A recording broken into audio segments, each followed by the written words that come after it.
Muy buenos días a todos. Vamos a empezar de nuevo con nuestra clase de procedimiento de familia de hoy, jueves 29 de febrero. En la sesión anterior terminamos el tema mencionando que existen dentro del Código General del Proceso cuatro clases distintas de procesos. Tenemos el proceso declarativo, el proceso ejecutivo, el proceso liquidatorio y el proceso de jurisdicción voluntaria. Cada uno de estos procesos tiene unas finalidades y unas funciones diferentes a las demás.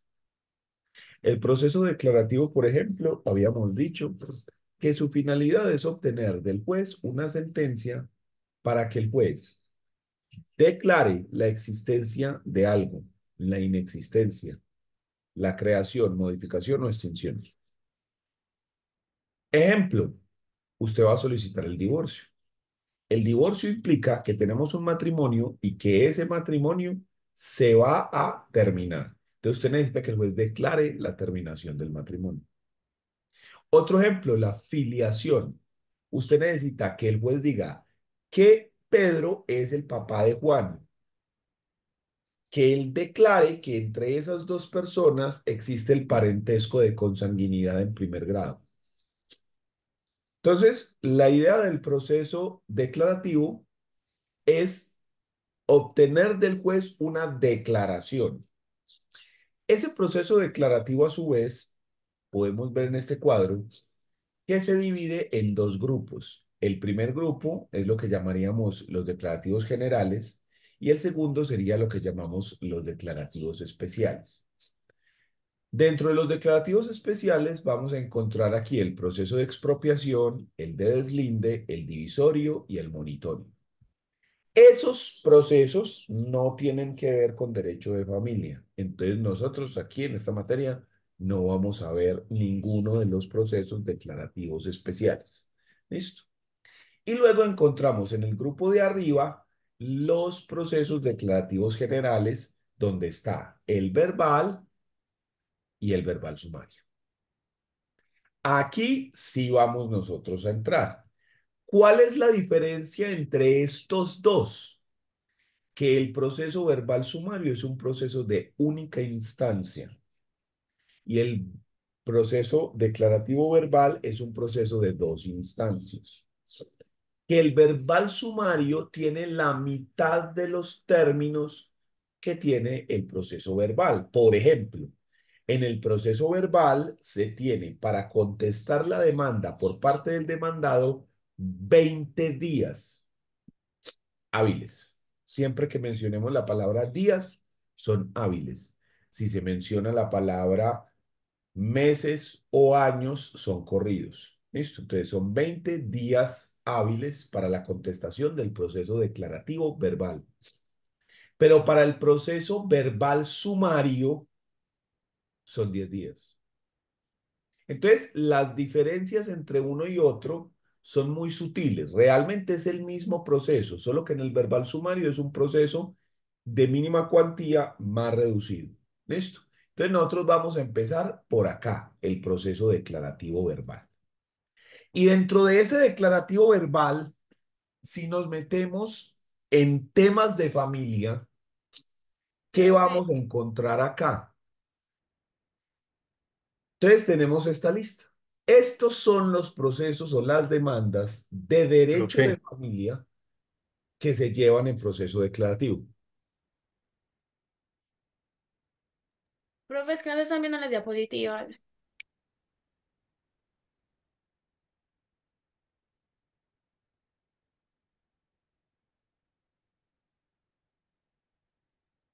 ¿Ya?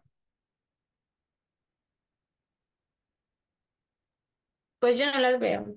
no dice que está compartiéndolas, pero no aparecen. Se ve negra la pantalla.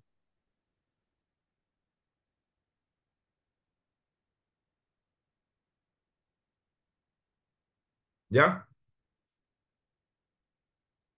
Listo, ahora sí.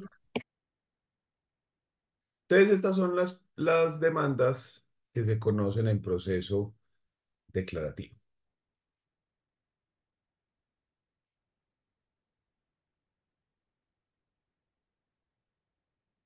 Perdón.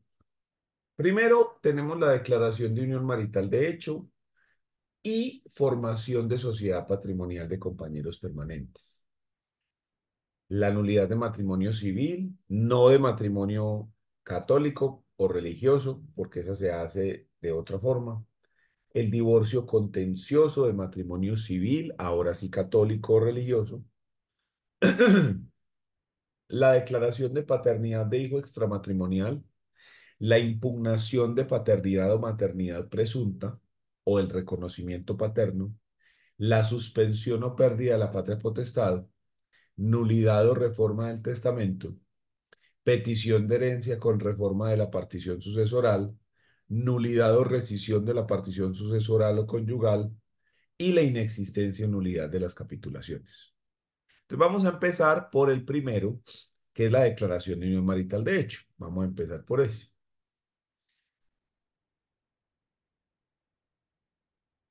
Lo primero que tenemos que tener en cuenta cuando nosotros hablamos de unión marital de hecho es, ¿qué es?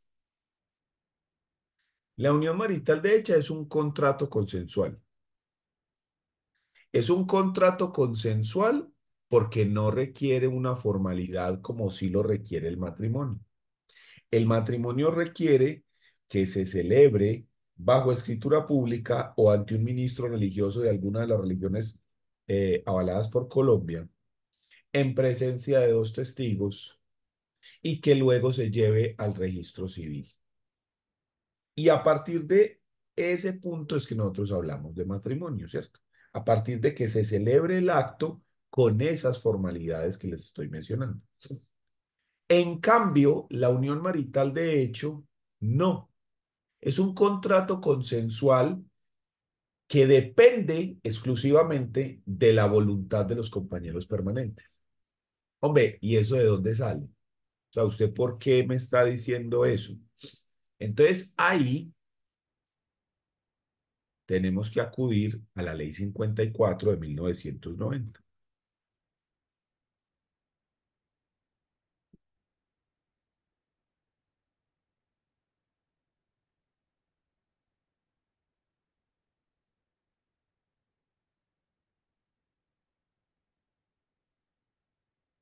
En esta Ley 54 de 1990, Ley 54 del 90, dice en el artículo primero, a partir de la vigencia de la presente ley y para todos los efectos civiles, se denomina unión marital de hecho la formada entre un hombre y una mujer.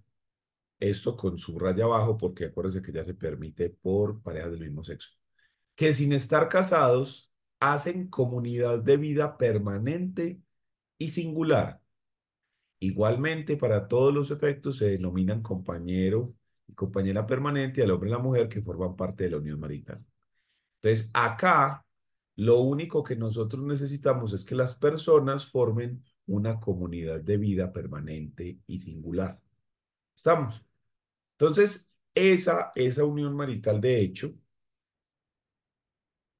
es un contrato consensual que depende exclusivamente de la voluntad de los compañeros permanentes. Sin embargo, por decisión de los compañeros, sí se pueden realizar actuaciones, digamos, para solemnizar la unión marital. Por ejemplo, se puede suscribir por escritura pública que se va a formar una unión marital de hecho. Eso se puede hacer. Y se puede solicitar el registro en el registro civil. Entonces, este acto puede volverse, digamos, formal por voluntad de las personas, no por obligación de la ley. La ley, con que las personas decidan vivir juntos, ya nos considera que eso es constitutivo de una unión marital. ¿Listo? Es una situación de hecho que la ley protege. La unión marital es un hecho que dos personas están conviviendo con la intención de formar una familia, de tener un patrimonio común, de tener unas metas comunes, ¿sí? De tener un apoyo y socorro mutuos. Entonces, cuando tenemos una circunstancia de hecho, hay dos personas que se van a vivir juntos, que forman una familia, que se consideran una familia, se consideran eh, esposos. Esa situación es la que la ley protege. ¿Y cómo la protege? La protege confiriéndole a esa situación unos derechos y unas obligaciones similares a las del matrimonio. ¿Y a qué me refiero yo con esto? Me refiero a cosas como, por ejemplo, la pensión de cónyuge sobreviviente, la posibilidad de que uno de los dos compañeros afilie a la seguridad social como beneficiario al otro, ¿sí? El derecho a gananciales, el derecho de alimentos, el derecho de herencia. A eso me refiero cuando se adquieren obligaciones y se adquieren derechos similares a los del matrimonio. Porque, por ejemplo, el artículo 411 del Código Civil nos establece a quién se le deben alimentos en Colombia y el primer numeral nos habla del cónyuge o compañero permanente. Entonces, lo que hace la ley para proteger esta situación de hecho que depende de la voluntad de las partes es darle unos derechos iguales o similares a los derechos que se tiene en el contrato matrimonial. Pero no es cualquier clase de convivencia, no es porque dos personas alquilan un apartamento y se van a vivir juntos para compartir gastos y poder estudiar en la universidad. No, estamos hablando de una convivencia afectivo-sexual, ¿sí? Estamos hablando de ese estilo de convivencia, no una convivencia como los que alquilan un apartamento, ¿sí? Que es simplemente una circunstancia económica. ¿Estamos? Puede ser entre parejas de igual o diferente sexo, ya lo habíamos mencionado, la Corte Constitucional hace ya bastantes años trató el tema y dijo que es exactamente igual entre uno y otro. Y es una circunstancia, la unión marital de hecho, que se termina de dos formas. Se termina, las cosas en derecho se deshacen como se hacen y si es un acto consensual, entonces se termina por la decisión de separarse de los compañeros permanentes, ¿sí? La decisión de ellos separarse, pero también puede terminarse por la muerte. También puede terminarse porque se casan. Ahí se acaba también, porque se transforma de una a otra. Se casan entre ellos o se casan con otra persona, ¿sí? Y también puede terminarse porque así como lo hicieron formal y establecieron una escritura pública, pues entonces también lo hicieron de manera formal e hicieron otra escritura pública de cesación de efectos civiles para esta unión marital de hecho. Entonces, la unión marital de hecho es esto. Esto es una unión marital de hecho. ¿Qué es lo que yo voy a hacer en este proceso declarativo de unión marital de hecho? Solicitar que el juez declare que esa convivencia que tienen o que tuvieron esas dos personas es constitutiva de una unión marital de hecho. Y aquí hay varias cosas que tenemos que dejar muy claras. Primera, la unión marital de hecho tiene un mito que es muy común y que las personas tienden a caer en él de manera muy fácil. Y es que las personas se van a vivir juntos y tienen como una especie de periodo de prueba de 2 años. Entonces, si en esos 2 años no se matan, entonces ya son compañeros permanentes. Pero mientras tanto, entonces no son nada. Están en periodo de prueba. Eso es falso. La unión marital de hecho se prueba desde el día uno. La unión marital de hecho se forma desde el día uno.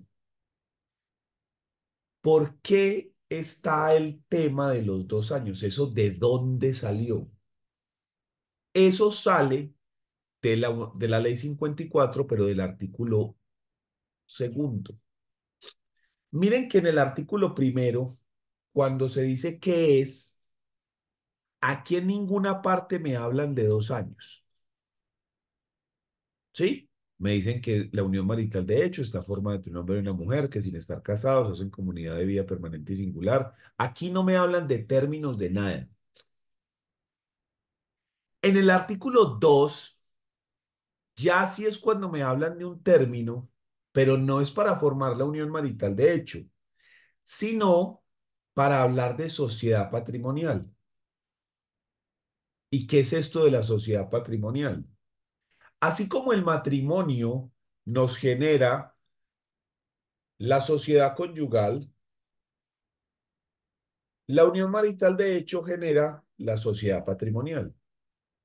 La sociedad patrimonial o la sociedad conyugal, que tienen exactamente la misma regulación, es la regulación económica de estas figuras. Esa regulación económica implica que los bienes que sean adquiridos dentro de esa unión, llamémoslo matrimonio o unión marital de hecho, por los cónyuges a título oneroso, o sea, pagando, esos bienes, si se acaba la unión marital de hecho, tienen que repartirse en 50-50. Ese derecho al 50% de lo conseguido es lo que nosotros llamamos el derecho a gananciales. Esa regulación económica es lo que estamos diciendo que se llama la sociedad patrimonial o la sociedad conyugal en el caso del matrimonio. Entonces, si nosotros volvemos acá a la unión marital de hecho de la ley 54, acá arriba no se mencionan términos de ninguna especie. Y acá abajo se menciona un término, pero me hablan es de sociedad patrimonial. Listo. Pero en este primer punto llega y dice, se presume sociedad patrimonial. ¿Qué significa esto de que se presume? Las presunciones son una forma en que el legislador ha facilitado el camino o ha facilitado para el actor la forma de demostrar algo. Esto se debe a que cuando usted hace una demanda,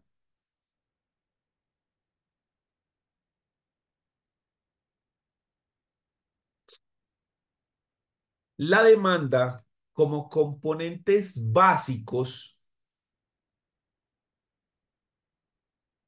tiene que usted hace una pretensión.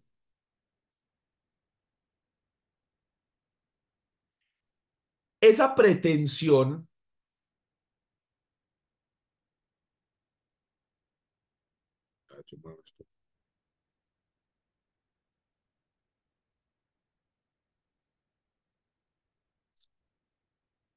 esa pretensión es lo que yo quiero con la demanda. ¿Qué es lo que yo quiero? ¿Yo para qué hice esta demanda? ¿Qué es lo que yo quiero que el juez haga? Por ejemplo, señor juez, deme 1.000 millones de pesos. Ok, ¿por qué? ¿1.000 millones de a dónde? ¿De qué? Entonces yo tengo que sustentar esta pretensión, tengo que decir esto de dónde salió, ¿por qué? Entonces esto lo baso, yo lo explico con los hechos.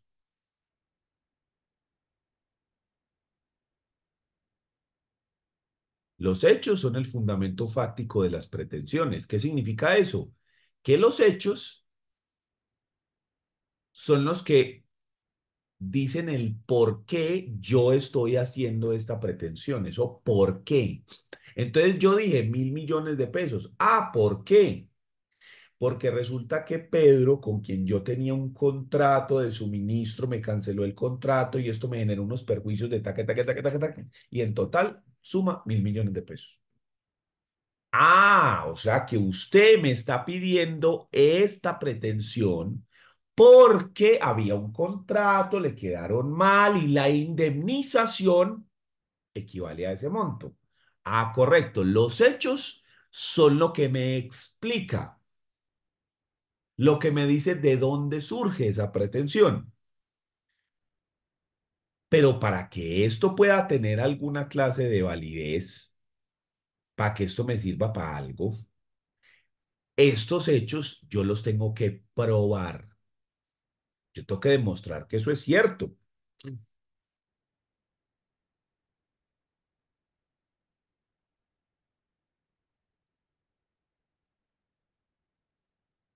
Entonces yo le digo aquí, señor juez, entre A y B se suscribió un contrato, pruébelo. El señor lo terminó, pruébelo. Se me generó el perjuicio, pruébelo. Se me dañó una mercancía, pruébelo. Eso me costó tan, pruébelo. ¿Ya? En la medida en la que yo logre demostrar que el hecho es real, se me tiene que conceder la pretensión. El derecho se basa en esto. De ahí el dicho, dame la prueba y te daré el derecho. ¿Sí?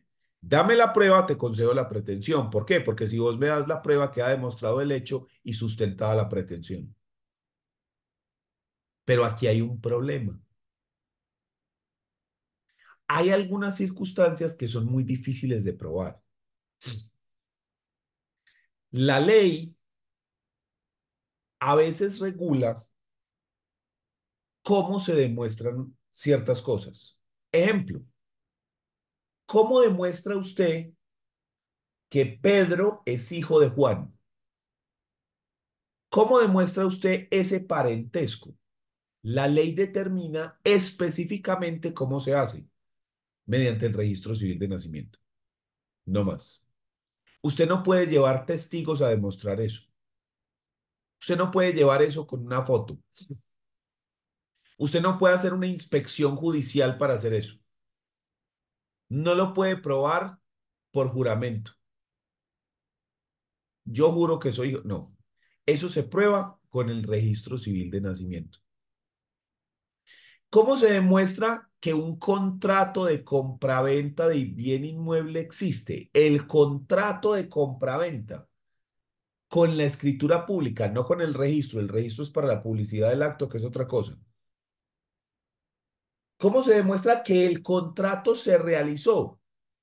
El contrato de compraventa de bien inmueble con la escritura pública contentiva del mismo. ¿Estamos? Entonces, en algunos casos, la ley dice cómo se prueban ciertas cosas. Y la ley dice, vea, esto se prueba así, esto se prueba así, esto se prueba así. Eso es lo que comúnmente en derecho probatorio llamamos las pruebas sustanciales, porque la ley sustancial determina de manera específica cómo se demuestra algo. Pero la ley no regula todas las situaciones. Entonces hay algunas cosas que la ley no dice cómo se prueban. Por ejemplo, un accidente de tránsito. En ninguna parte dice cómo se prueba un accidente de tránsito. Entonces, ¿qué ocurre cuando la ley no estipula, cuando la ley no establece la forma específica que tenemos para demostrar la existencia de algo? En ese caso, se utilizan los medios de prueba. Es lo que llamamos pruebas procesales. Es decir, la ley procesal, en el caso de nosotros, Código General del Proceso, te establece los medios de prueba. Y esos medios de prueba te permiten que vos puedas demostrar algo que la ley no determinó. Porque si la ley dijo que esto se probaba con este documento, es con ese y no más. Pero si no, como en el caso del accidente de tránsito, pues entonces usted puede utilizar uno o varios de los medios de prueba. ¿Estamos? ¿Cuáles son esos medios de prueba? Los medios de prueba son,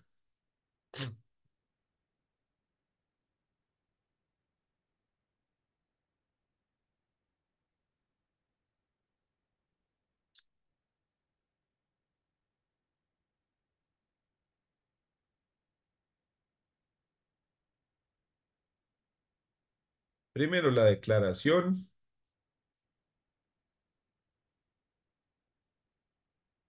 o interrogatorio de parte.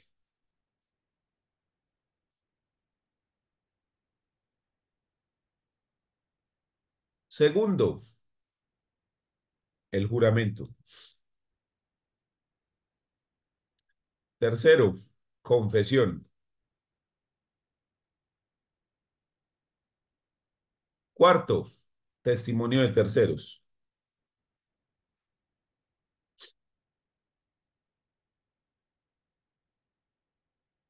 Quinto, dictamen pericial.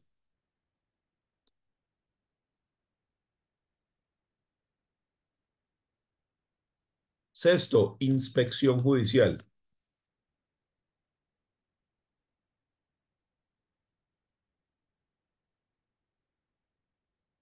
Séptimo, documentos. Octavo, prueba por informes.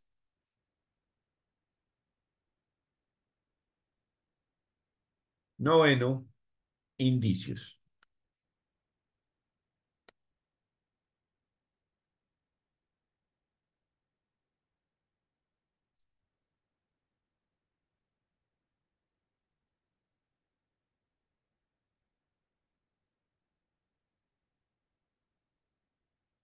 Estos son los medios de prueba. Al menos los medios de prueba que están establecidos en el Código General del Proceso. ¿Estamos? Cuando entonces yo voy a probar un hecho que no está regulado en la ley sustancial para que me diga esta de manera específica cómo se prueba, yo puedo utilizar cualquiera de estos medios de prueba o cualesquiera, porque puedo utilizar varios, siempre y cuando, obviamente, esos medios de prueba eh, respeten los requisitos probatorios de conducencia, pertinencia, utilidad y ausencia de prohibición legal, ¿cierto? Entonces yo puedo utilizar cualquiera de estos medios de prueba. Sin embargo, hay circunstancias que son muy complejas de probar. Por ejemplo, ¿cómo demuestro yo que una pareja tienen un proyecto de vida en común, que esa pareja hacen aportes sociales, que se apoyan económicamente, porque realmente es complejo demostrar ese tema? ¿Cómo demuestro yo eso? Entonces, para esas circunstancias que son muy complejas, la ley te crea otra figura. Esa figura es la figura de la presunción. Las presunciones son una forma de facilitarle el trabajo a la gente.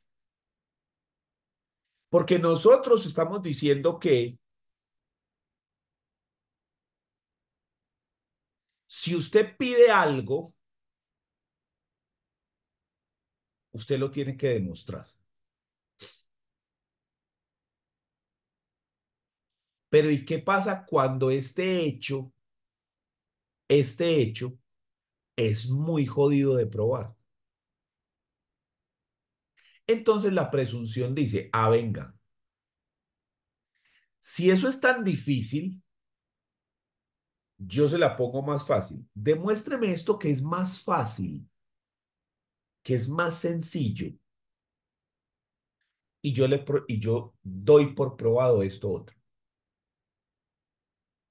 Si usted me da por demostrado esto que es más fácil, yo doy por demostrado esto otro. Ejemplo, el hijo de mujer casada se presume del marido. ¿Qué es lo que es complejo de demostrar? ¿Quién es el padre de un niño? ¿Por qué es complejo? Porque salvo que yo haga la prueba de ADN, que de por sí ya tiene su complejidad y su costo, salvo la prueba de ADN, es casi imposible demostrar con certeza quién es el papá de un niño. Sí, es casi imposible, salvo que yo haga la prueba de ADN. porque yo con un testimonio no puedo demostrar eso. No, es que yo los vi cuando lo estaban haciendo. Aún así es imposible saber si efectivamente en esa relación sexual fue que se fecundó el óvulo. Porque estamos hablando de algo microscópico, no se puede. ¿Sí? Entonces, como eso es tan jodido, la ley dice, venga, hagamos una cosa pues, para facilitar el tema. Se supone que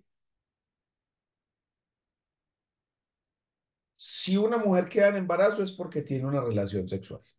Con el marido tiene relaciones sexuales de manera habitual. Entonces, lo más probable es que ese hijo sea de la persona con la quien se tiene relaciones sexuales de manera habitual. ¿Listo? Entonces, si usted, señora, me demuestra que usted está casada, lo cual es muy fácil, registro civil de matrimonio, yo presumo el resto y le asignamos el pelado al papá. Ah, pero eso no se puede porque es soltera. Ah, entonces ahí sí ya es otro paseo. Porque ahí sí ya entonces vamos a necesitar, uno, o que el papá mismo lo reconozca, lo cual es un acto voluntario, o dos, ir al proceso de filiación y hacer la prueba que les di, que es la prueba de ADN. ¿Ya? Ese es el tema ahí con eso. Entonces, la presunción funciona para facilitar la prueba de un hecho. ¿De qué forma? Ante el hecho complejo de probar, si usted me prueba esto facilito, yo presumo el otro. ¿Listo? Eso es lo que llamamos una presunción. Y las presunciones son de dos tipos, las presunciones de hecho y las presunciones de derecho. Las presunciones de derecho son las que no se pueden desvirtuar, que usted no puede demostrar que eso no es así. Ejemplo, la ignorancia de la ley no sirve de excusa. ¿Qué significa eso? Que nosotros presumimos que todos tenemos los códigos en la cabeza. Por eso es que usted no puede llegar al aeropuerto con 10 kilos de cocaína en la maleta y que le gane un momentico. Usted no puede llevar eso. Ah, no sabía, qué pena con usted. Oye, no, un momentico, es que esto es tráfico de drogas. Eso no se puede hacer. Ah, pero es que yo no sabía, le voy a traer un perito que certifica que yo no tengo conocimiento. No, no, no, no, no. Porque se presume que usted conoce la ley. Pero es que yo físicamente no sabía. No, no, es que no me importa, es que usted no me puede demostrar que no sabía. ¿Sí? No puede. Eso es una presunción de derecho. Las presunciones de derecho son muy poquitas, muy, muy poquiticas, porque son muy graves. Que usted no pueda demostrar que eso no es cierto, es muy grave. No. Las presunciones de derecho tienen que decir expresamente en la ley, se presume de derecho. Si no dice, es una presunción de hecho. Y con las presunciones de hecho, sí se puede desvirtuar en contra. Otra, el hijo se presume de la madre por el solo hecho de haber nacido. Eso era una presunción de derecho que se transformó en una presunción de hecho. ¿Por qué? Porque anteriormente era físicamente imposible que una mujer quedara en embarazo de un hijo que no fuese suyo. Era físicamente imposible. La mujer no podía gestar un hijo que no fuese suyo. Entonces eso era una presunción de derecho. El hijo se presume de la madre por el solo hecho de haber nacido. Pero cuando la ciencia avanza y nos permite lo que llamamos nosotros alquiler de vientre, que jurídicamente se llama maternidad subrogada, cuando tenemos esa circunstancia que nos permite implantar el óvulo de otra mujer en el útero de otra, sí se puede dar el caso de que una mujer tenga en gestación un niño y que no sea su hijo. Entonces la presunción hubo que cambiarla y se volvió una presunción de hecho, o sea que yo sí puedo desvirtuarlo. O sea que nacido ese pelado, yo sí puedo decir, usted que fue la gestante no es la mamá. Y si practicamos la prueba de ADN, ahí está que no es, porque se utilizó un óvulo que no era de la persona. ¿Estamos? Entonces, tenemos presunciones de hecho y presunciones de derecho, las dos tipos de presunciones. Si la ley no dice que es presunción de derecho, es una presunción de hecho. ¿Listo? Volvamos a la ley 54 del 90, que fue la razón por la que nos metimos en toda esta explicación. En esta ley, artículo 2 dice, se presume de hecho, porque no dice ahí nada, ¿sí? Solamente dice se presume. ¿Qué significa esto? Que la ley me está diciendo, vea, la sociedad patrimonial es jodida de probar, esto es difícil, esto es complejo de probar. Entonces yo le voy a facilitar el caso. Si usted me demuestra una cosita más fácil, yo voy a dar por probado esto. ¿Y qué es la cosita fácil que nos va a permitir la ley? Entonces nos dice, se presume sociedad entre compañeros permanentes y hay lugar a declararla en cualquiera de los siguientes casos. Aquí están los dos eventos que la ley considera que son más sencillos para probar esta sociedad. ¿Y cuáles son esos dos casos? Caso A, cuando exista una unión marital de hecho por un lapso no inferior a 2 años. O sea, aquí hay una unión marital de hecho por 2 años, mínimo, entre un hombre y una mujer sin impedimento legal para contraer matrimonio. ¿Cuál es ese impedimento legal? Que no estén casados, que estén solteros. Entonces, si hay dos personas que ya son unión marital de hecho por 2 años, ya llevan 2 años, yo presumo que durante todo el tiempo, no a partir del día 700, ¿qué? Son 365 por 2. 720, 730. 730. No a partir del día 731. No, a partir del día 1. ¿Sí? Lo que pasa es que como ya llevan 2 años, la ley dice, bueno, ok, porque usted, ¿qué es lo que tiene que demostrar aquí? Vea, demuéstreme la convivencia como un contrato de arrendamiento. ¿Sí? De los dos, por 2 años. 3 fotos y un testigo, y listo, y no fuimos. Y ya quedó demostrada la convivencia por 2 años. Entonces ahí ya se me presume que esas dos personas tienen una sociedad patrimonial desde el día 1, no desde el 731, desde el día 1, ¿sí? Y de ahí para adelante. ¿Estamos? Y el segundo caso, ¿cuál es el segundo caso? Vuelve a lo mismo, cuando exista una unión marital de hecho por un lapso no inferior a 2 años e impedimento legal para contraer matrimonio. O sea que alguno de los dos está casado, o los dos, ¿sí? Por parte de uno o de ambos, siempre y cuando la sociedad o sociedades conyugales anteriores hayan sido disueltas y liquidadas por lo menos un año antes. Entonces, aun cuando estén casados y tenían la sociedad conyugal disuelta, pues se puede formar. Entonces, esas son las dos circunstancias fáciles de probar. ¿Y qué pasa si yo no tengo esto porque no llevo los 2 años, llevo año y medio apenas? Pues pruébelo. Es difícil, sí, pero se puede probar. Eso es complejo, pero se puede probar. ¿Sí? Lo que pasa es que ya no tenés el beneficio de que la ley te lo facilita. El problema fue que este artículo, la ley lo empezó a leer, la gente lo empezó a leer. E incluso lo más triste y más preocupante es que los abogados lo empezaron a leer como la unión marital de hecho es aquella formada entre un hombre y una mujer que comparten una comunidad de vida permanente singular ininterrumpida por 2 años y al día 731 serán compañeros permanentes. Eso no dice en ninguna parte, ¿sí? Entonces, cuando yo solicito la declaración de la unión marital de hecho mediante proceso declarativo verbal, que es el que estamos mirando acá, cuando yo solicito esto, yo tengo que demostrar que esas dos personas tienen una unión marital de hecho, es decir, que son dos personas que tienen una comunidad de vida permanente y singular.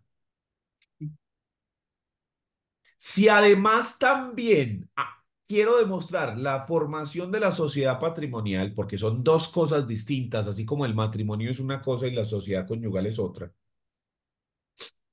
Si yo quiero demostrar también esto, entonces, ¿qué tengo que yo probar aquí? La comunidad de vida permanente, singular, ininterrumpida. Profe, Y una si llevo pregunta. más de 2 años, la ley me facilita el tema. Si no, hágale papá, coja los medios de prueba y hágale. Dígame. En su experiencia en los litigios, ¿Has visto alguna vez algún caso en el que se haya puesto, digamos, como a prueba ese elemento de la permanencia de la comunidad de vida, en tanto el supuesto sería en que la pareja como tal, pues son pareja, existe la singularidad de la pareja, pero no viven juntos? O el caso de que vivan juntos y por cuestiones laborales, digamos que a uno le toque que viaja, estar permanentemente en otro lado o esporádicamente en otro lado. eh, Ese es más fácil. Ese último que acabas de decir es más fácil. Porque cuando, por ejemplo, uno de los dos es piloto o militar, ¿sí? O que trabaja en una de estas petroleras, porque los pilotos mantienen para aquí para allá. Los militares hacen rondas o turnos muy largos de 3, 4 meses y luego vuelven a la casa 2 meses y luego se van otros 3. O los de las plataformas petroleras son iguales, se van 6 meses, luego descansan 4 y luego se van otros 6. ¿Sí? En ese es muy fácil porque realmente el domicilio de la persona, acuerde que la persona puede tener dos domicilios, el lugar de habitación y el domicilio que es el asiento principal de los negocios, ¿sí? Entonces la persona tiene como su casa, la casa de donde está su mujer y sus hijos, o donde la persona vive, pues el apartamento, la casa donde comparte con la pareja. ¿Estamos? ¿Sí?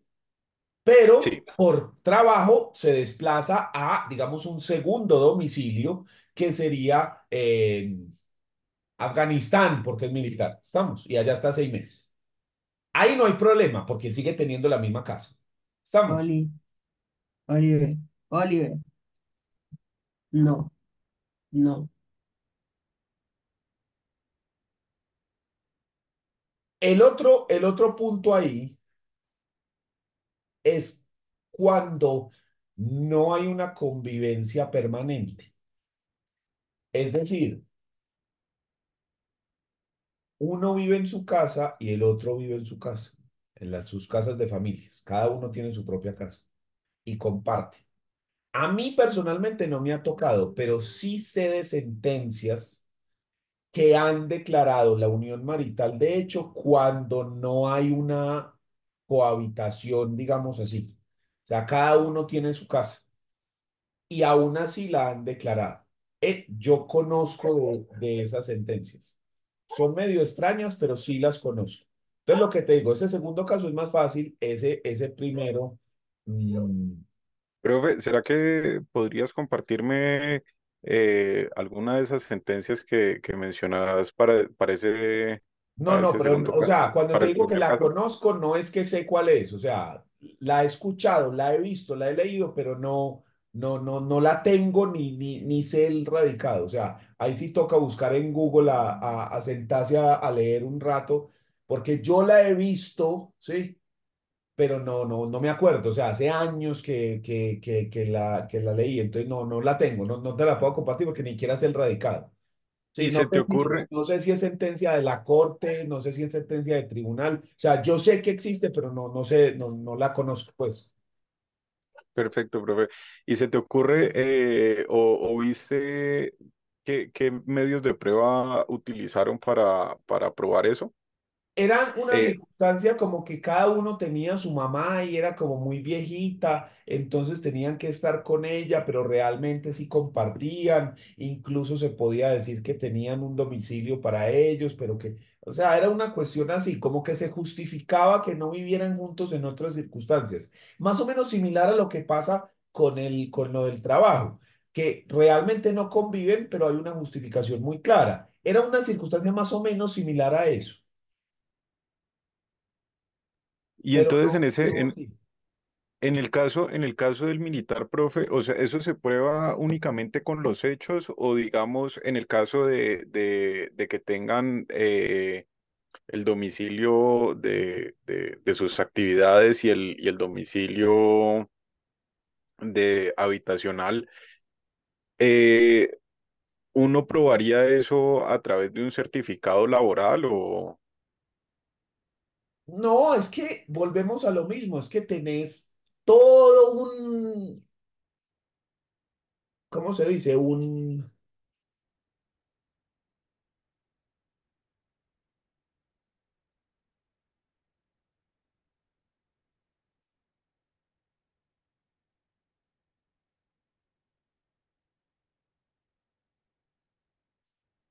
Hola.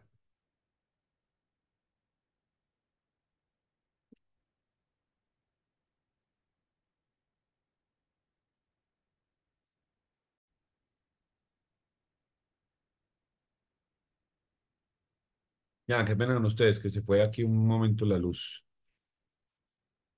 Entonces te decía, es que vos tenés aquí un, un abanico de posibilidades gigante. Miremoslo acá, vea. Sí, profe, para mí es claro como tal las posibilidades en los medios de prueba, pero por eso quiero apelar como tal a tu experiencia y a Sí, tus sí, vea, es que conocimientos en el litigio. construyámoslo, porque esto es así, vea. Declaración Perfecto. de unión marital de hecho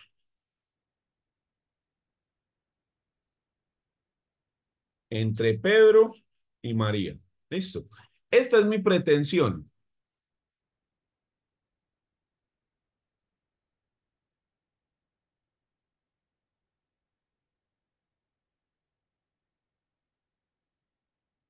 ¿Sí? Podemos agregarle aquí la pretensión segunda, que es declare que se formó la sociedad patrimonial. Listo. Pero vamos a dejarlo solo así, solo con esta primera.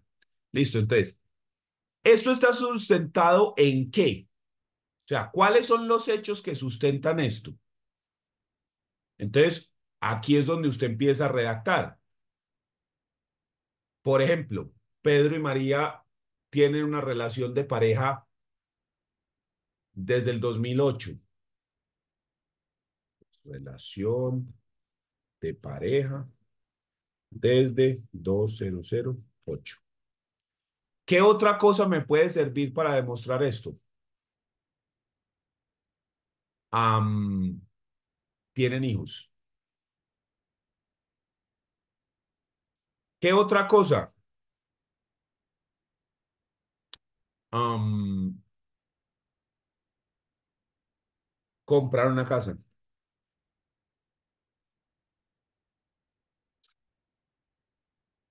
¿Qué otra cosa? María es la beneficiaria de la seguridad social de Pedro. ¿Sí? Todos estos son hechos que van encaminados todos a la demostración de lo de arriba. ¿Listo? Entonces, empecemos. Medio de prueba de la relación de pareja del 2008. ¿Qué podemos utilizar para probar esto?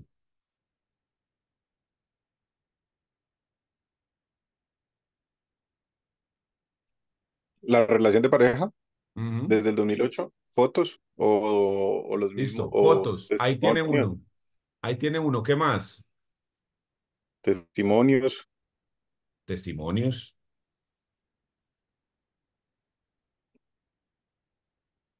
Preguntarle a ellos mismos, ¿sí? Entonces, interrogatorio de parte.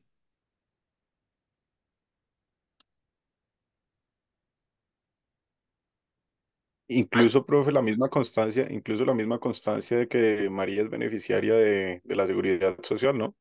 Ujú. Entonces, digamos que ahí me puedo subir una de acá, porque esta de abajo de la constancia, pues eso es un documento, sí, es claro, ese documento. Entonces, digamos que ese sería el formulario. Y ese formulario también me lo puedo llevar para acá para arriba.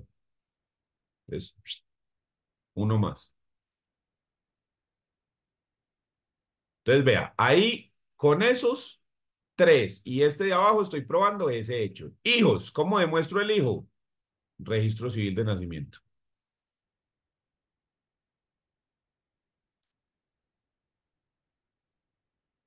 Pues tan tienen una relación de pareja que mire aquí la prueba con patas, véala. Literalmente la prueba con patas, se llama Miguelito. Hágalo ahí. ¿Sí?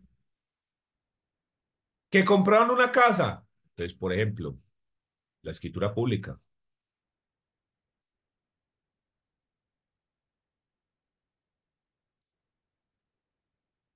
Y en la escritura pública dice que está a nombre de los dos. ¿Sí? Incluso la escritura pública misma podría servirme porque si la compraron por allá por el 2008, 2009, por ahí, entonces de ahí también me sirve para. ¿Sí? Entonces, Y mire aquí qué medios de prueba estaba utilizando.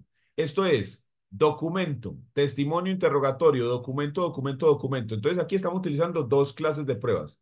Testimonio, perdón, tres. Interrogatorio, testimonio y documento. Profe, en caso de que esa escritura pública no esté a nombre de los dos con extractos bancarios y... Está, por ejemplo, solamente a nombre de Pedro. También me sirve porque decimos que ahí es donde viven y entonces, pues, entonces ahí ya tendríamos que probar otra cosa y es que ese es el hogar común. Entonces usted puede mirar una cosa. La casa, esta casa está afectada a vivienda familiar porque ahí es donde viven y en la afectación a vivienda familiar, así la casa sea de Pedro, si dice quiénes son los beneficiarios. ¿Estamos? Sí, Entonces, mira que vos vas construyendo todo esto y todos estos hechos me llevan a demostrar que efectivamente esta gente tiene una relación de pareja. Entonces, ¿cómo construyo yo esto? Mira, testimonio, documento, interrogatorio de parte y a la final el juez, hoy en día el que llega y dice, efectivamente, Pedro y María son compañeros permanentes. ¿Desde cuándo? Desde el 2008. ¿Sí? No desde el 2010, desde el 2008. ¿Y desde cuándo se formó la unión marital de hecho? Desde el 2008. Entonces ahí es donde entra la segunda pregunta. ¿Y esta casa qué? Venga, la compraron después del 2008. Pártala. Ya, pero eso ya es otro proceso porque eso hace parte de un proceso liquidatorio. En el declarativo, nuestra única finalidad es que se declare que son compañeros permanentes, uno, y la otra es que estos compañeros permanentes formaron esta sociedad patrimonial. ¿Listo? Esas son nuestras únicas finalidades ahí. ¿Cómo lo demostras? Así como te digo, entonces usted empieza a narrar, y eso es con el cliente aquí sentado, pues, entonces usted empieza a narrar. ¿Cuándo se conocieron ustedes? Tan. ¿Tienen hijos? Tan. ¿Vivieron juntos? ¿Tienen casa propia? ¿Compraron casa o han comprado otra cosa? Porque no compraron casa, pero compraron un local, pero montaron un negocio, pero constituyeron una sociedad, ¿ya? La afiliación a la EPS, se hizo una reclamación, se pidió una visa, cualquier cosa que a vos te ayude para demostrar esa relación de pareja. ¿Estamos? Fotos, sí, pero pero ¿qué clase de fotos? Por ejemplo, son fotos muy importantes, las fotos que tienen eh, importancia familiar, ¿sí? En los cumpleaños, pero no de ellos dos, el cumpleaños de la mamá de él, por ejemplo, porque usted al cumpleaños de su mamá no lleva a cualquier amiga, ¿sí? Usted al cumpleaños de su mamá lleva a una persona más especial. ¿Estamos? Fotos de viajes, fotos de fechas especiales, aniversarios y vainas así, ¿sí? Esas son los que usted utiliza. Pero realmente esto es casi que como cocinando. Usted va cocinando y echémosle aquí un poquito de ajo, salecita le falta, otro poquito, ¿sí? Un poquitico de azúcar para que le dé el toquecito aquí, venga un salsita, es más o menos así. Y algunas veces la receta es abra el horno, meta las cosas y sale porque ya está todo, venía precocido, ¿sí me entiende? Depende del caso, depende del caso. Cristian, gracias, profe. Profe, una preguntita así rápida, a ver si yo comprendí bien. A ver, si la unión marital se forma, ¿cierto? Desde el día uno. sí, señor. Pasan los 2 años, se declara la sociedad patrimonial. O Esa sea, declaración de esa los 2 años yo los necesito ¿para qué? Para que se me facilite la se prueba. presuma. Sí, Ajá, para que se sí. presuma. Exacto. Listo, se presume la sociedad patrimonial. Entonces, una vez se presume esa sociedad patrimonial, se entiende que se configuró desde el día uno de la unión marital, Correcto, ¿cierto? correcto. Ok, listo. No, esa era la pregunta, profe. Muchas Porque gracias. mira que yo dentro del proceso tengo que establecer muy claro cuál fue el primer día, porque si yo quiero demostrar 2 años, pues tengo que decir en dónde empiezan los 2 años, ¿cierto? Entonces, para el proceso es completamente transparente cuál es el día uno, porque yo tengo que saber cuál es el día 730. ¿Estamos? Entonces, cuando un juez declara la unión marital y la sociedad, la declara desde el primer día de convivencia. Y pueden haber pasado 20 años o 30. Usted la tira hasta el fondo. ¿sí? Digamos que sería una especie de sentencia retroactiva, en el sentido que usted dice, esta unión marital de hecho está vigente desde el año 1992. Usted dice, ah, sí, pero es que desde esa época viven juntos. Ah, pues sí. Y tan viven juntos que vea, tuvieron 8 hijos, 3 casas, 4 apartamentos, 2 sociedades. Ahí está, desde el día uno, ¿sí?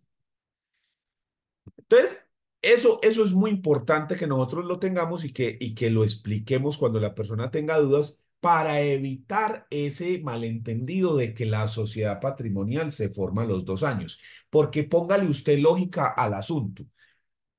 Póngale lógica al asunto y piense, ¿para qué los 2 años? ¿La ley para qué necesita 2 años? ¿Como una prescripción del Estado civil o qué? ¿Usted está ejerciendo actos de señor y dueño ahí o qué? ¿O qué? ¿O cómo es la vaina ahí? Sí, o sea, no tiene sentido el tema de los 2 años de que usted tenga que realizar una actuación, salvo que estemos hablando de prescripción, durante ese tiempo y luego te ganas el derecho. Y prescripción.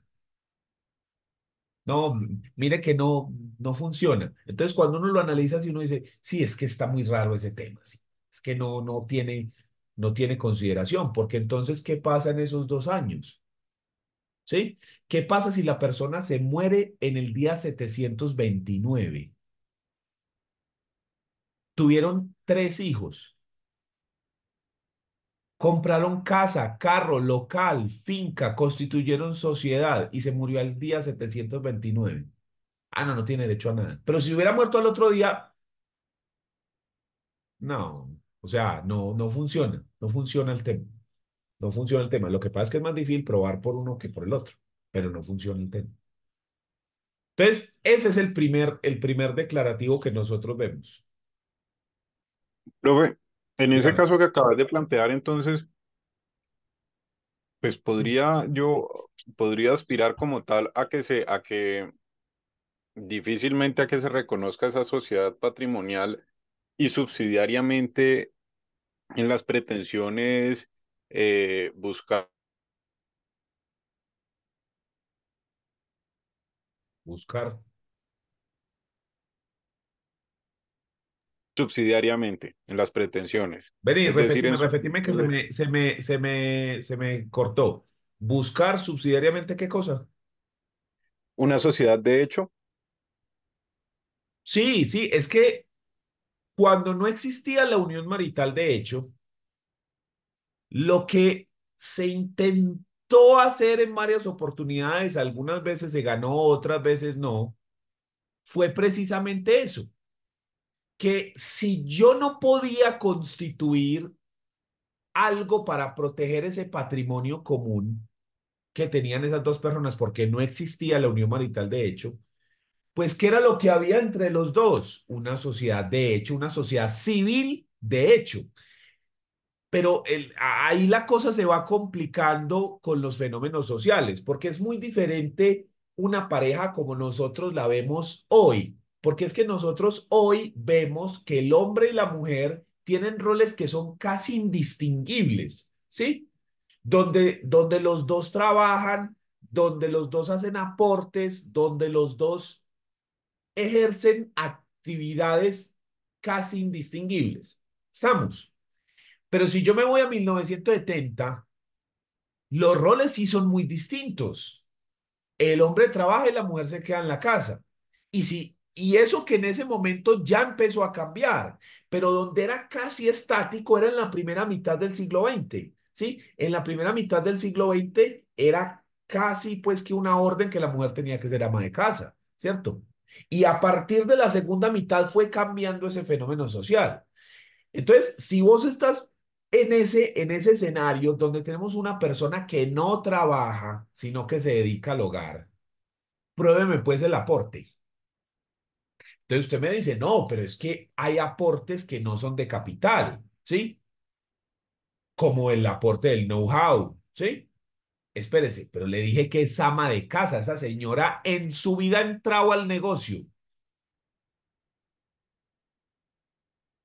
Ya después la Corte nos aclaró ese tema y nos dijo, no, no, no, no, no, es que eso es un aporte, ¿sí?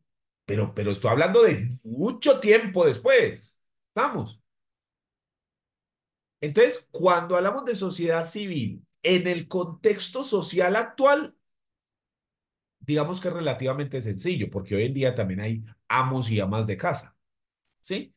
Pero es más fácil porque nosotros estamos pensando en la pareja de que los dos trabajan. Pero si lo pienso en el otro contexto, donde solo uno trabaja, es más complejo hacerlo, mucho más difícil, porque demostrar el aporte del otro es muy jodido. Pero se puede, de hecho eso era lo que se hacía, o sea, es que ¿qué más? ¿Qué otra opción tenía usted para proteger los derechos de doña Rita? ¿Sí? No, nada más, era eso o nada, o a la calle. Era eso o a la calle. Y se logró muchas veces, pero era todavía más complejo. Por eso es que se creó la presunción, porque ¿cómo demuestro yo que doña Rita hace un aporte social? No, no, no, no, no, no, no me pega, venga aquí con pendejadas, demuéstrame que doña Rita lleva 2 años y le presumo el resto. Esa fue la idea detrás de ese artículo. ¿Sí la pilló? Sí, profe, gracias. Ese es el punto ahí. Vámonos para siguiente. Tenemos dos pegaditos. La nulidad del matrimonio civil y el divorcio contencioso. Están los dos, uno al ladito del otro. Hablemos un poquito de este tema, del tema del matrimonio. Primero, ¿qué es el matrimonio? La diferencia del matrimonio con la unión marital, de hecho, es que el matrimonio es un acto formal. Esto quiere decir que para la realización del matrimonio, usted necesita cumplir con unas formalidades. ¿Cuáles son esas formalidades que usted necesita cumplir? Entonces, depende de la clase de matrimonio. En Colombia, nosotros podemos decir que existen dos tipos de matrimonio: el matrimonio civil y el matrimonio religioso. Hablemos del matrimonio civil. ¿Qué necesita usted para contraer matrimonio civil? Que se realice el matrimonio en notaría o por un notario, porque se puede hacer por fuera de la notaría también, pero que lo haga ante un notario por escritura pública. Que lo suscriban dos testigos y que lo suscriban los cónyuges personalmente o mediante apoderado, porque se puede casar usted por poder, ¿sí? Usted se puede casar por poder. Entonces eso es claro. Ahora bien, un segundo, por favor. Continuamos. Entonces, para el matrimonio civil usted requiere que se firme ante notario, dos testigos y por los dos cónyuges o por poder. Puede hacerse en la notaría o por fuera de la notaría, pero que el notario se desplace siempre y cuando nos encontremos dentro del círculo notarial, ¿sí? Entonces, por ejemplo, las personas que se casan en zona E allá en Llano Grande no podrían llevar allá a un notario de Medellín, tendría que ser un notario de Río Negro, ¿sí? Si va a ser matrimonio, pues ahí mismo en el evento. ¿Estamos? En el caso del matrimonio religioso, el matrimonio religioso, vamos a hablar del católico, tiene otras particularidades. Por ejemplo, el matrimonio religioso católico solamente se puede celebrar en una parroquia, no se puede celebrar en otra parte. Si a usted lo han invitado a un matrimonio católico en la playa o en el centro de eventos, ese no fue el matrimonio, eso es simplemente una ceremonia. El matrimonio se hizo un día antes o un día después, ¿sí? Pero no se puede hacer por fuera de una parroquia. Lo tiene que celebrar un sacerdote ordenado por la religión católica y tiene que hacerse por los dos cónyuges, ahí sí no se puede por poder, por los dos cónyuges y ante dos testigos que son los padrinos. ¿Estamos? Y luego se firma el acta religiosa, el acta de matrimonio católico, y esa se lleva a registrar. En el caso del matrimonio civil se coge la escritura pública y se lleva a registrar. Y entonces en los dos se obtiene el registro civil de matrimonio. Muy bien. Entonces, ya tenemos el matrimonio. El matrimonio es un acto muy complejo.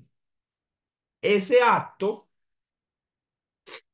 que tiene un montón de requisitos para formarse, también tiene unas formas de disolverse, de terminarse. En Colombia el matrimonio se disuelve de tres formas: muerte, nulidad o divorcio. Muerte, nulidad o divorcio. Son las tres formas en las cuales se disuelve, se termina el matrimonio: muerte, nulidad o divorcio. Muy bien. Cojamos el primero que tenemos acá en nuestra diapositiva, que es la nulidad. La nulidad de matrimonio civil. ¿Por qué digo yo aquí en negrita que no del matrimonio católico? Porque la nulidad de matrimonio católico tiene otra regulación distinta. Entonces aquí vamos a hablar es de nulidad de matrimonio civil.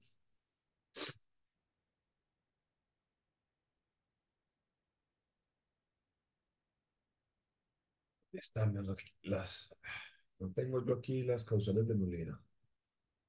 No. Entonces nos vamos para el artículo 140 del Código Civil. Denme un segundito.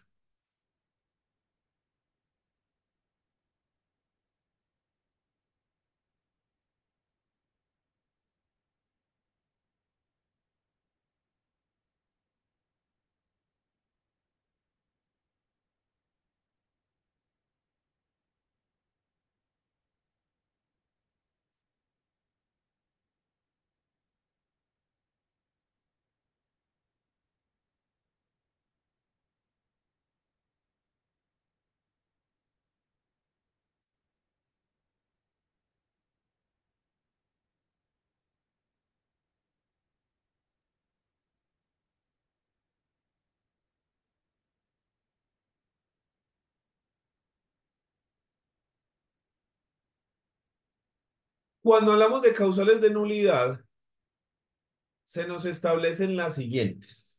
Nulidad del matrimonio civil. Entonces dice, causales de nulidad, artículo 140. El matrimonio es nulo sin efecto en los siguientes casos. Primero, cuando ha habido error acerca de las personas de ambos contrayentes o la de uno de ellos. Cuando se ha contraído entre personas menores de 14 años. Aquí dice, cuando se ha contraído entre un varón menor de 14 y una mujer menor de 14. Todo esto fue declarado exequible del entendido que se pusiera la misma edad, porque antes era para los hombres 14 y para las mujeres 12, por aquello de que las mujeres psicológicamente maduran más rápido que los hombres. Entonces la ley cogió esto, que es un componente científico, y lo pasó ahí. Pero eso estaba ahí como medio, como que sí, como que no, entonces más bien lo establecieron, cortaron por lo sano y establecieron los dos en 14 años.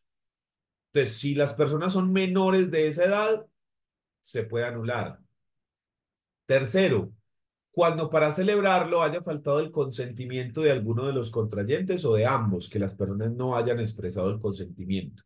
Y aquí dice que la ley presume falta de consentimiento a quienes se haya impuesto interdicción judicial para el manejo de sus bienes. Realmente todo esto ya está tachado porque la ley de interdicción se acabó con la ley 1996 de 2019. Esa es la ley que acabó con las interdicciones y creó la regulación de apoyos. Entonces realmente ya todo esto está declarado inexequible. ¿En qué momento podríamos decir nosotros que hay falta de consentimiento? Los vicios del consentimiento normales de los actos jurídicos normales. ¿Qué son cuáles? Error, fuerza o dolo. ¿Sí? En esos casos que son vicios del consentimiento, podemos suponer que existe esa falta de consentimiento o cuando de plano no se hizo, la persona no otorgó el consentimiento. Quinto, cuando se ha contraído por fuerza o miedo que sean suficientes para obligar a alguno a obrar sin libertad, bien sea que la fuerza se cause por quien quiere contraer matrimonio o por otra persona, ¿sí? La fuerza o miedo no será causal de nulidad del matrimonio si después de disipada la fuerza se ratifica el matrimonio con palabras expresas o por la sola cohabitación de los consortes. Ojo con ese punto. Cuando no ha habido libertad en el consentimiento de la mujer por haber sido ésta robada violentamente a menos que consienta en él estando por fuera del poder del raptor. Pues aquí sí estamos en la Edad Media, pues esto sí es como Romeo y Julieta.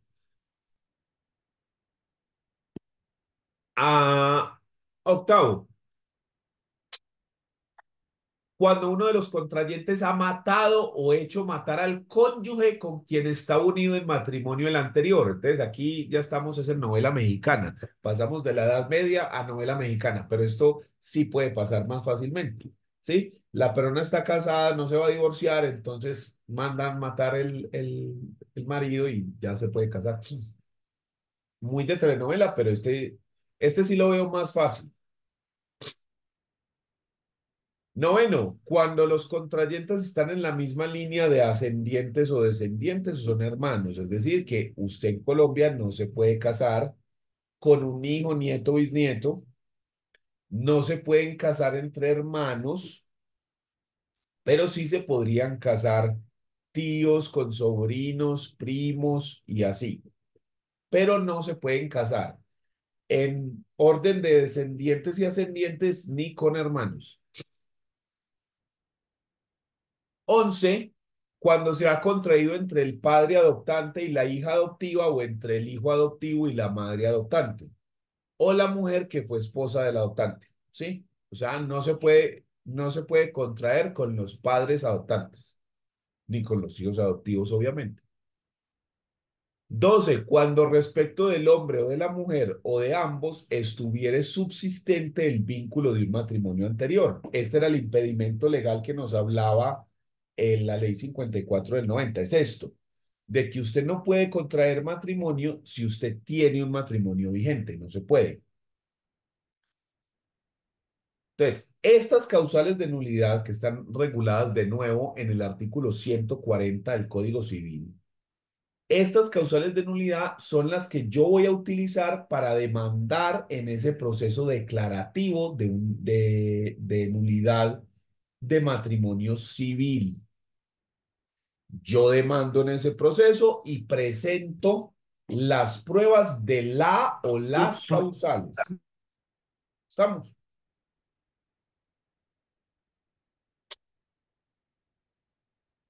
Ahora bien, ¿por qué razón yo hago énfasis en que cuando hablo de esta nulidad, hablo específica y exclusivamente del matrimonio civil y no del matrimonio religioso católico?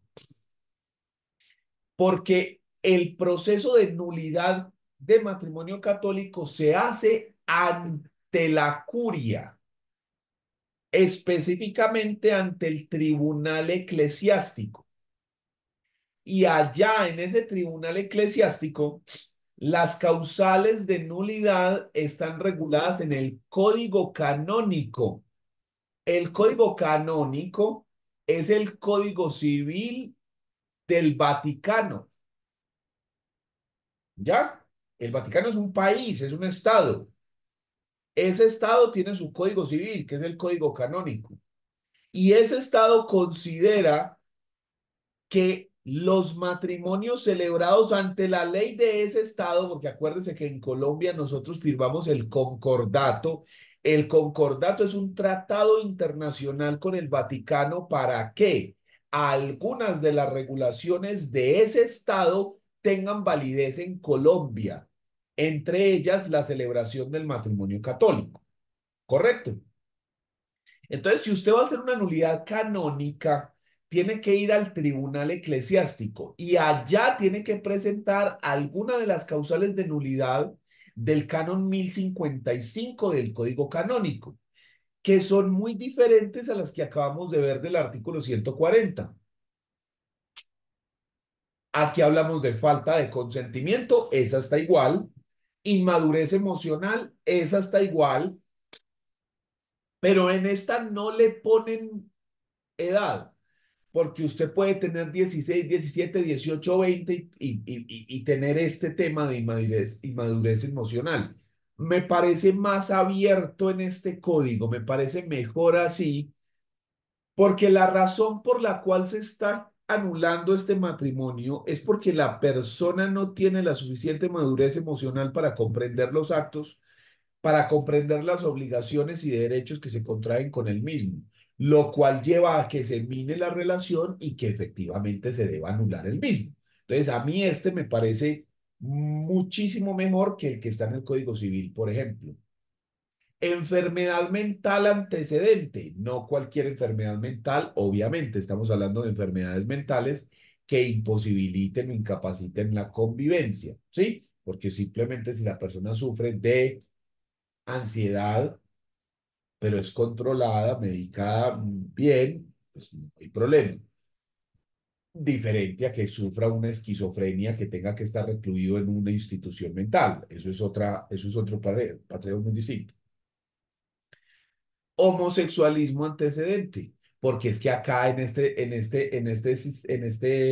regulación, recordemos que para la Iglesia Católica no existe, no es posible el matrimonio por parte de parejas del mismo sexo. Entonces,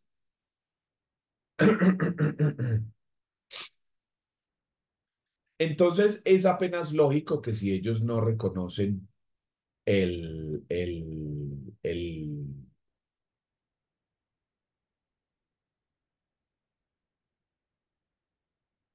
al menos un segundo. El matrimonio por parte de parejas del mismo sexo, pues no tiene mucha lógica que esto no sea una causal de divorcio, de nulidad, perdón, no de divorcio, de nulidad.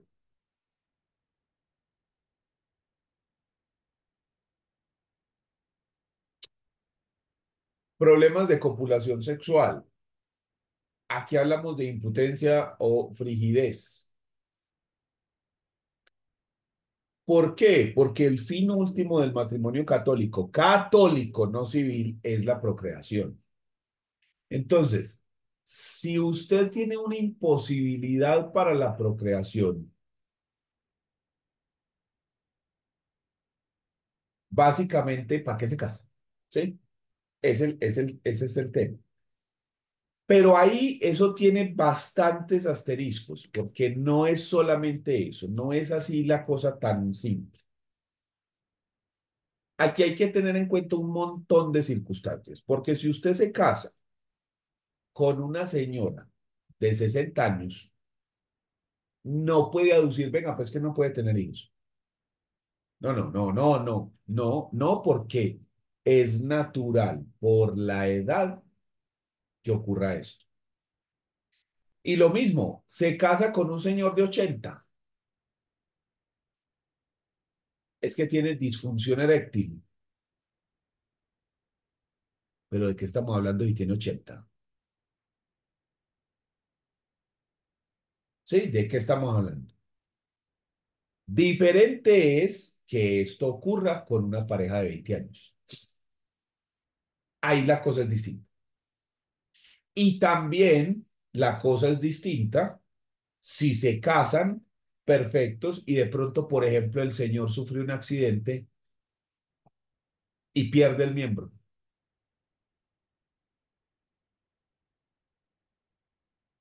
porque ahí ya eso no me sirve, ¿sí? Porque el matrimonio, acuérdese que en la salud y en la enfermedad, taque, taque, taque. Entonces, ahí, digamos que no tenía el problema y se generó el problema. Ahí sí ya es de malas.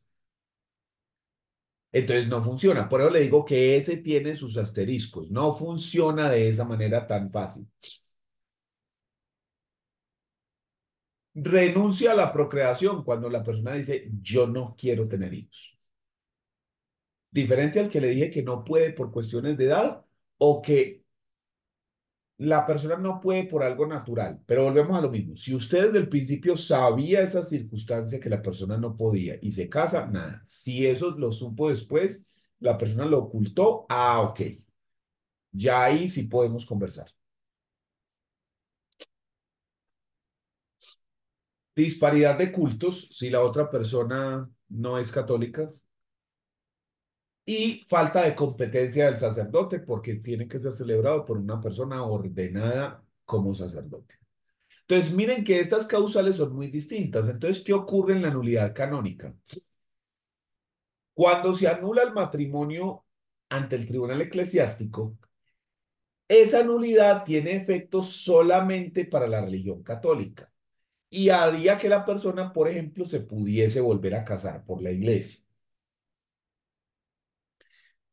Pero civilmente eso no tendría ningún efecto. Entonces, lo que se hace es un proceso de homologación de nulidad canónica para que el juez civil homologue esa decisión del tribunal eclesiástico, le dé efectos y se aplique civilmente. Pero ese proceso es un proceso totalmente distinto al proceso de nulidad del matrimonio civil.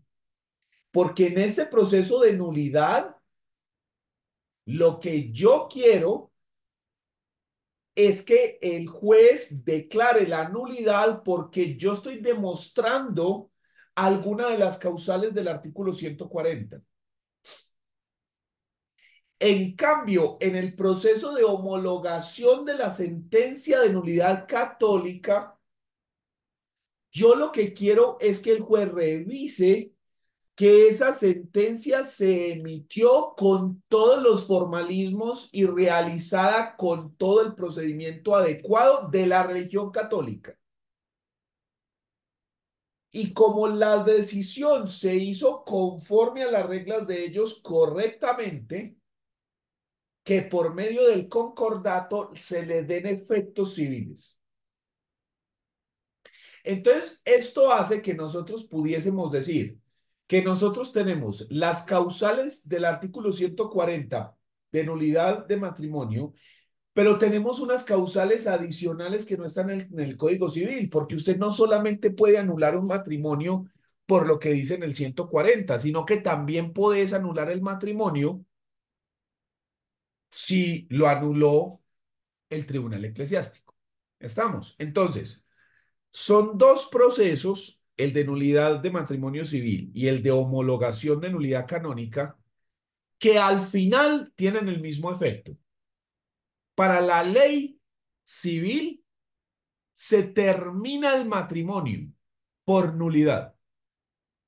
La finalidad es la misma, pero dentro del proceso no se hace lo mismo. Eso. Son diferentes.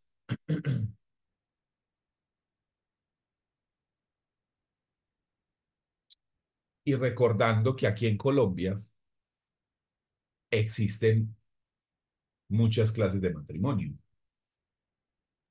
¿Cuáles son los Profe, una matrimonios que pregunta. son válidos en Colombia? Véale ahí la lista. Entonces nosotros estamos diciendo que para este de la mitad,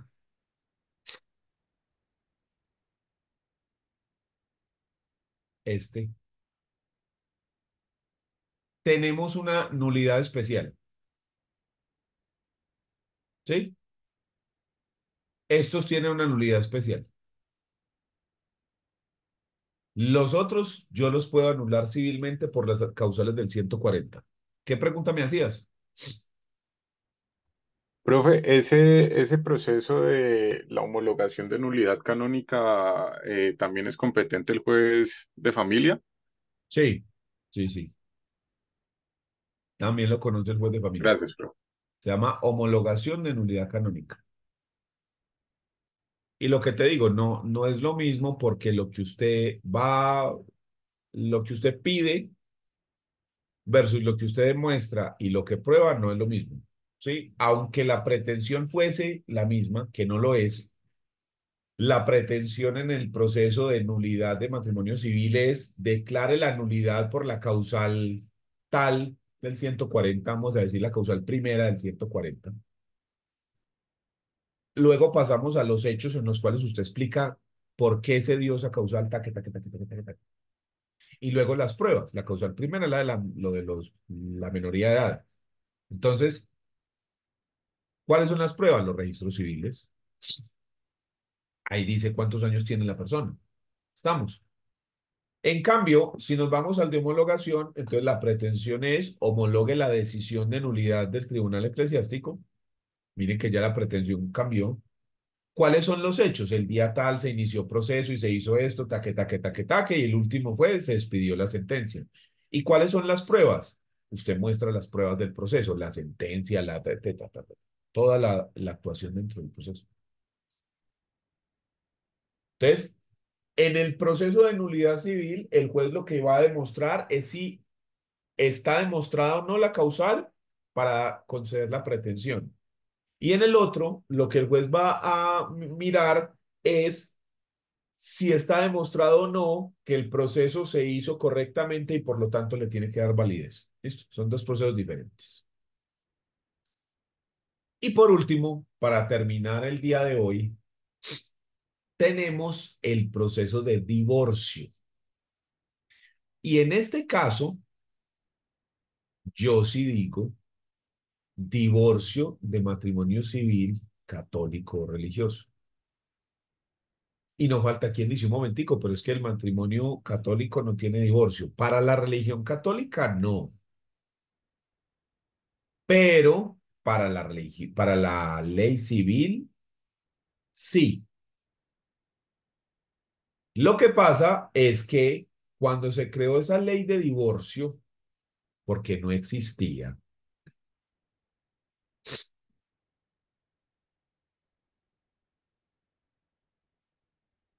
la ley de divorcio es la ley 25 de 1992. Antes de eso no existía el divorcio.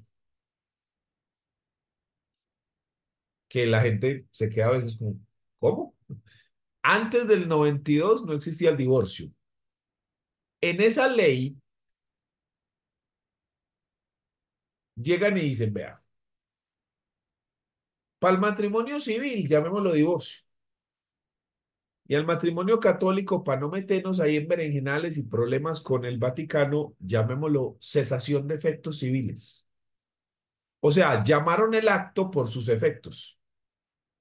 En vez de yo decir que le hice un desayuno de huevo revuelto, le digo que le hice un desayuno con óvulo de gallina calentado al fuego, con mantequilla, sal y revuelto. El mismo perro, diferente guasca. ¿Sí? Entonces, sí, sí existe el divorcio para el matrimonio católico, pero ese divorcio solo tendrá efectos para la ley civil. Para la religión católica no tiene ningún efecto porque para la religión católica no existe el divorcio. De hecho, ese punto fue el que rompió las relaciones del Reino Unido con el Vaticano, cuando Enrique VIII era el rey de Inglaterra. Por eso, en Inglaterra, los reyes tienen la prohibición expresa de ser católicos. Si usted es rey de Inglaterra, no puede ser católico y si se transforma al catolicismo, le quitan la corona. ¿Qué tal esa? Guerras se han armado por eso allá. ¿Qué fue lo que pasó? Que el amigo Enrique se casó una primera vez y no pudo tener un hijo varón y entonces se quería divorciar. Se casó por lo católico. Y el Papa le dijo, no, mi negro, lo que Dios ha unido que no lo separe el hombre. Usted no se puede divorciar. ¿Cómo? Usted no sabe quién soy yo. No, no, no. No importa a mí. Lo que Dios ha unido que no lo separe el hombre. Y ese man se emberracó. ¿Y cómo? Listo. Entonces yo hago mi propia religión. Y montó la religión anglicana, en la cual la máxima autoridad es el rey de Inglaterra y de segundo está el obispo de Canterbury. que es la iglesia donde se casan, se coronan y se entierran los reyes en Inglaterra, la que queda al lado del Big Ben, ¿sí? Y creó la religión anglicana, de cuenta de eso. Pero no solo creó la religión anglicana, sino que cogió las grandes iglesias y catedrales católicas y básicamente se las expropió y las volvió anglicanas. Ah, mire, eso se armó un zaperoco por eso. Entonces, cuando le digo que hay divorcio para el matrimonio católico, es efectos civiles, los efectos para la ley civil, pero la regulación católica no existe el divorcio. ¿Listo? Las causales de divorcio, porque el divorcio solo se puede hacer si está amparado en una causal por ahora, porque está en el Congreso tramitándose lo que llamamos divorcio, divorcio unilateral, express, algo así. Está ahí que sale. Pero mientras que todavía no esté eso en firme, usted solo se puede divorciar si cumple con alguna de las causales del artículo 154 del Código Civil.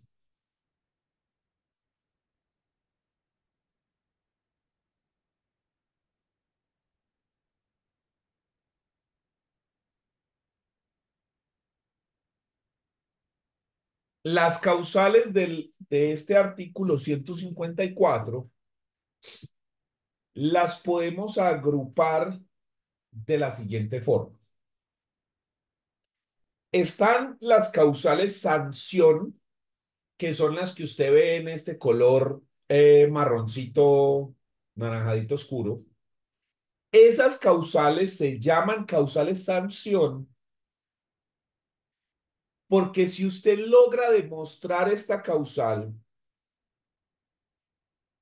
y que es culpa de uno de los cónyuges, que el otro es inocente, entonces la persona culpable por alguna de estas causales puede ser sancionada a pagarle alimentos vitalicios al cónyuge inocente. Ojo, siempre y cuando la culpabilidad solamente la asuma uno. Porque, ¿qué pasa? Llega Pedro a la casa un día temprano de trabajar porque se sentía enfermo. Entonces dice, no, me voy para la casa. Abre la puerta y encuentra ya a la mujer encamada con otro. Entonces agarra, le da una golpiza a la mujer y demanda en proceso de divorcio. ¿Qué pasó? Dentro de ese proceso de divorcio, la mujer es culpable de relaciones sexuales extramatrimoniales. ¿Estamos? Esta causal de acá arriba. Entonces le paga, no, un momentico, pero él es culpable de este, que es lo que llamamos violencia intrafamiliar. Entonces tenemos culpabilidad por lado y lado. No es que la actitud de uno justifica la de otro, no, eso no es lo que se está diciendo.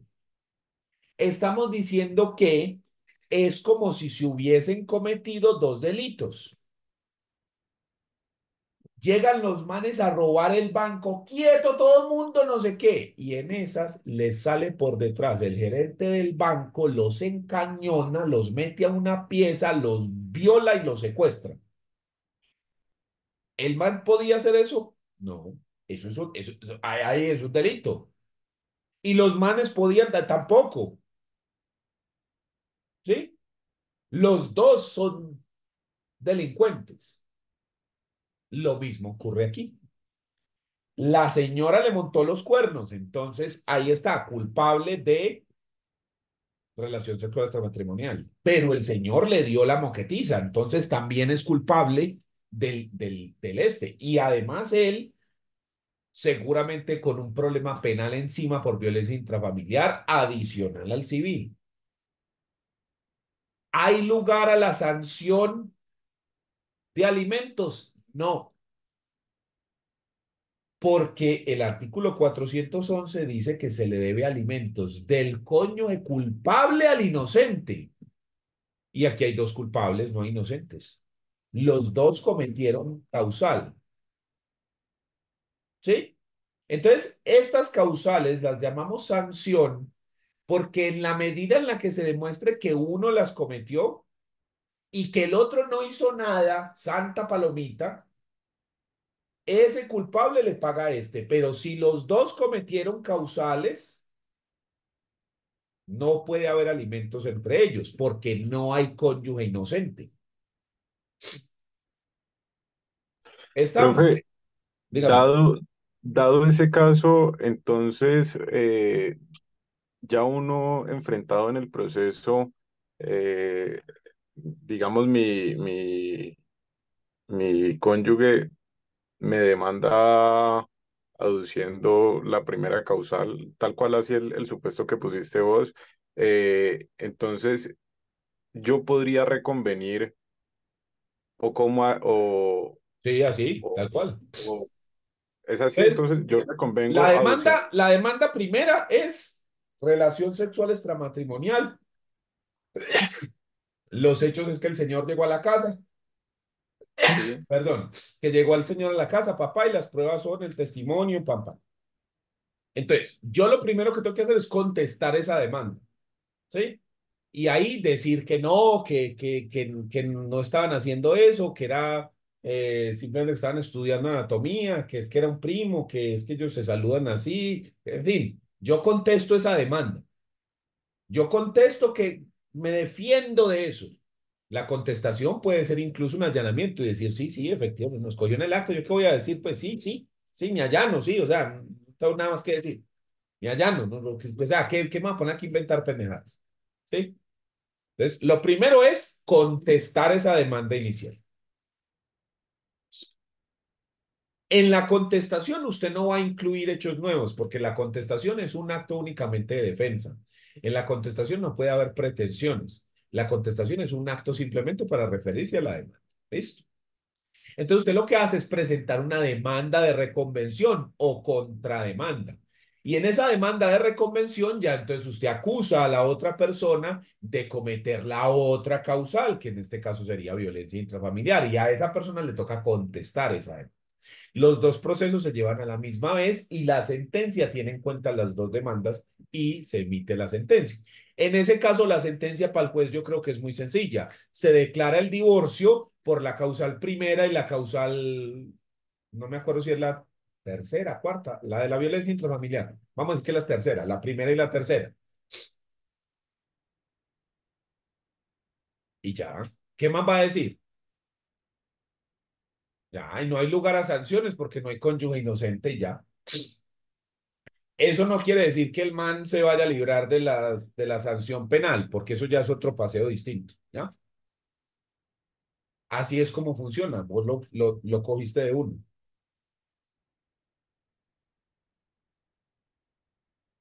De hecho, te digo una cosa, de la experiencia,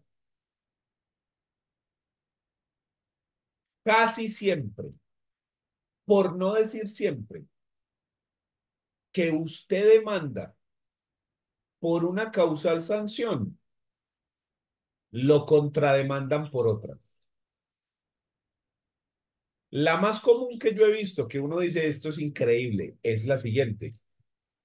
Usted demanda por relaciones sexuales extramatrimoniales y lo contrademandan por incumplimiento de deberes conyugales, con la excusa más vieja de la historia. Yo me fui a buscar a la calle lo que no me daban en la casa. Violencia intrafamiliar. Llega la señora moreteada vuelta a un oso y demanda al tipo. Y el tipo contrademanda y dice, Dos cosas. Primera, violencia psicológica y verbal. La señora me atacaba psicológicamente y verbalmente hasta que yo reaccioné y le di. No con miras a justificar la conducta, no, esa no es la idea. La idea es que ella también cometió violencia verbal y psicológica. Y muchas veces llegan arañados. Le dicen, y vea, mire, vea. Cuando me arañó aquí fue que yo le di. Ya, y, o sea, y se meten en proceso penal los dos, y ya puede pasar lo que sea. Pero ¿qué ocurre? Que hay dos violencias. Lo que les decía del caso del banco, ¿sí? No es que la conducta de uno justifica la del otro, no, es que hay dos delitos, ¿sí? Hay dos delitos distintos. Diferente el tema es a una violencia por defensa propia, ya eso es otro tema distinto. Yo estoy diciendo en que la persona ejerce violencia psicológica y la otra persona ejerce violencia física. ¿Estamos? Profe, sí, perfecto. Entonces, la lógica sería, pues uno, digamos, en el caso de que el cliente de uno lo demanden, lo demanden en un proceso de divorcio, aduciendo una causal subjetiva, una causal sanción, eh, sería reconvenir buscando otra causal sanción. Siempre y Y cuando pues la haya, o sea, no sí, vamos a decir que usted se va a poner pues ahí a buscar lo que no existe, ¿cierto? sí, y otra pregunta respecto a eso sería, profe, eso también estaría, digamos, si yo aduzco una causal que no sea sanción, o sea, unas causales objetivas, reconvengo con una causal objetiva. Repetime ahí que se te fue. Si vos demandás con una causal No, no, no, no, objetiva, no, me demandan con una causal sanción sí, y yo reconvengo con una objetiva. Pues con la causal remedio o con la objetiva, sí, como las has denominado vos ahí. ajá, el O- problema es que esas otras, las otras no generan culpabilidad, ¿sí? Estas de acá ok. abajo no generan culpabilidad. Entonces, realmente, si usted reconviene con esto, no tenés el efecto, porque la idea de la reconvención aquí, la idea principal es ¿cuál? Evitar la sanción. ¿Por qué? Porque es que aquí hay dos pretensiones. Mucho cuidado con esto, porque la gente la embarra con esto y después vea. Ojo, pues,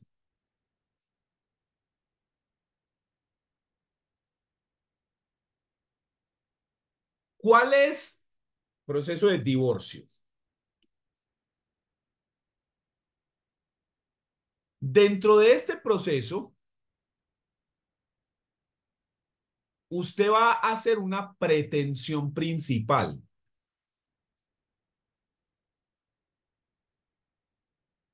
¿Cuál es tu pretensión principal? Declare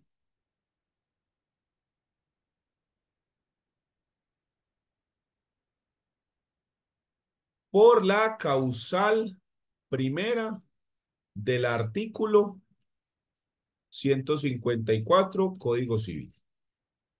Esta es la pretensión principal.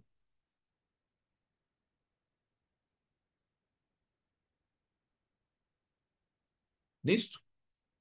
Y usted tiene una pretensión secundaria o una pretensión añadida, no subsidiaria. Subsidiaria es otra cosa.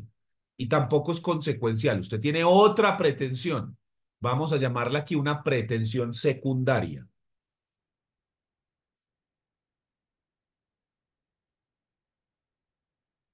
Llamémosla segunda, pretensión segunda. ¿Cuál es? Declare que María es culpable del divorcio. ¿Ya? Entonces, una es declara el divorcio por esta causal. Entonces, ¿esto porque es muy importante?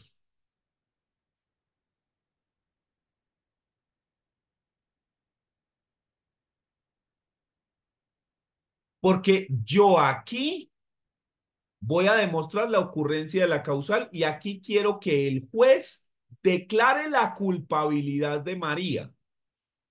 A esa pretensión, a mí no me basta que solamente declare la culpabilidad, sino que aquí voy a hacer una pretensión consecuencial.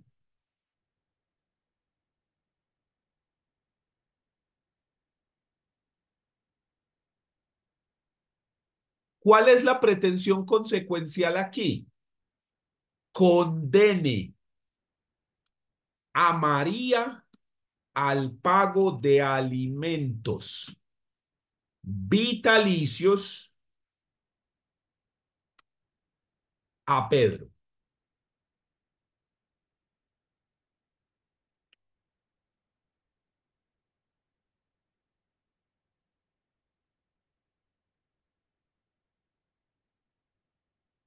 Para comprender esto, es muy importante que uno tenga muy claro que existen tres tipos de acumulación de pretensiones.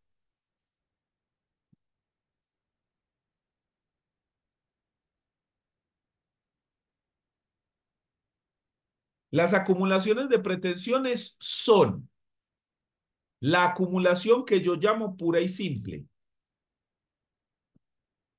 ¿Qué es una acumulación pura y simple? Donde tenemos varias pretensiones que cada una de ellas se puede analizar de manera distinta y se puede negar una y conceder la otra, o se pueden conceder las dos o negar las dos, ¿sí? Pero que conceder o negar una no implica que la otra se vea afectada por esa decisión. Son simplemente varias pretensiones.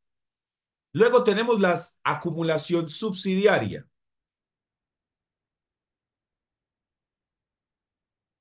En la acumulación subsidiaria tenemos una pretensión principal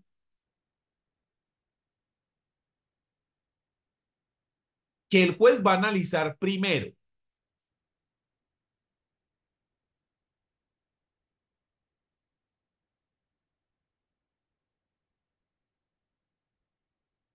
Si el juez no la concede, si el juez no la concede, entonces se pasa a analizar la pretensión subsidiaria. La pretensión subsidiaria, el juez solo la mira en la medida en la que se niegue la principal. Y luego tenemos la pretensión, la acumulación consecuencial. En la pretensión, en la acumulación consecuencial tenemos una pretensión principal que el juez analiza primero.